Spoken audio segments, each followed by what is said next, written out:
Dalam keterangan pers Kamis siang di Jakarta, Deputi Gubernur BI, Aida S. Budiman menjelaskan kekuatan fundamental ekonomi Indonesia terkini menyusul situasi anjloknya rupiah dalam sepekan terakhir. Ia membandingkan perbedaan pertumbuhan ekonomi dan angka inflasi Indonesia dengan Amerika Serikat yang terpaut cukup jauh.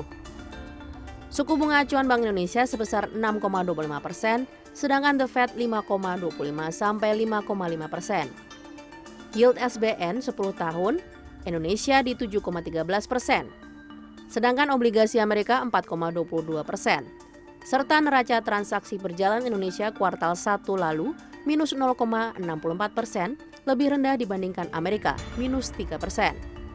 BI meyakini kinerja tersebut akan menjadi modal bagi perekonomian Indonesia yang lebih baik ke depannya.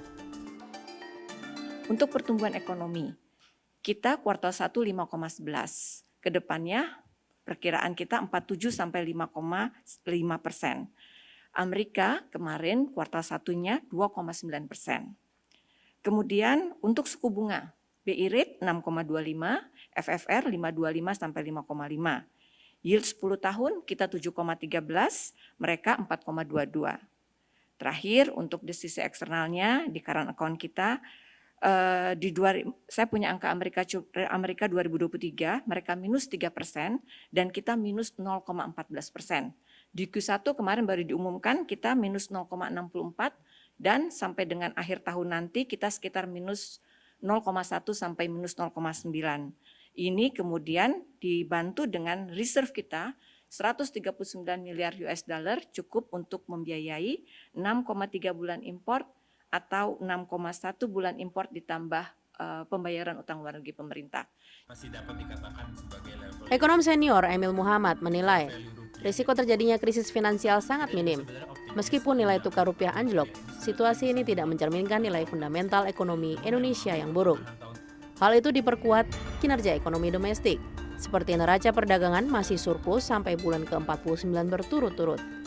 Neraca transaksi berjalan mengalami defisit yang lebih baik dari rata-rata historis 10 tahun, sebesar minus 1,34% dari PDB. Selain itu, posisi utang luar negeri pemerintah juga masih dalam tren penurunan pasca pandemi. Data per bulan April 2024 turun minus 2,56% secara tahunan.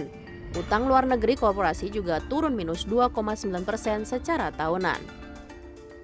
Masih dapat dikatakan sebagai level yang fair value rupiah ya di bawah 16.000.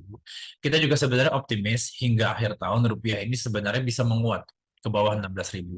Namun memang di pertengahan tahun ini gejolak tuh banyak sekali, gejolak eksternal, kemudian ada gejolak domestik juga. Kita juga akan mengalami transisi ke depannya. Ini tentu membuat investor lebih berhati-hati. Nah, langkah yang perlu diambil oleh pemerintah ini lebih titik berat pada langkah moneter sebenarnya. Bagaimana BI merespon terhadap pelemahan rupiah yang sedang terjadi.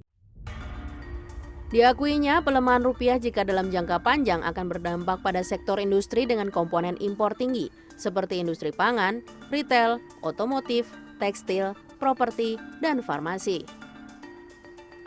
Namun, ekonom Emil menambahkan, kinerja rupiah yang melemah ini dapat menjadi berkah terselubung bagi peningkatan ekspor Indonesia, seperti pada produk batu bara, besi baja, dan minyak sawit, karena terasa murah harganya oleh negara lain. Sehingga importir mengimpor produk Indonesia dalam jumlah yang lebih banyak dan ini akan memberi kontribusi pada surplus neraca perdagangan Indonesia. Desi Aritonang, Maria Oktober, Jakarta.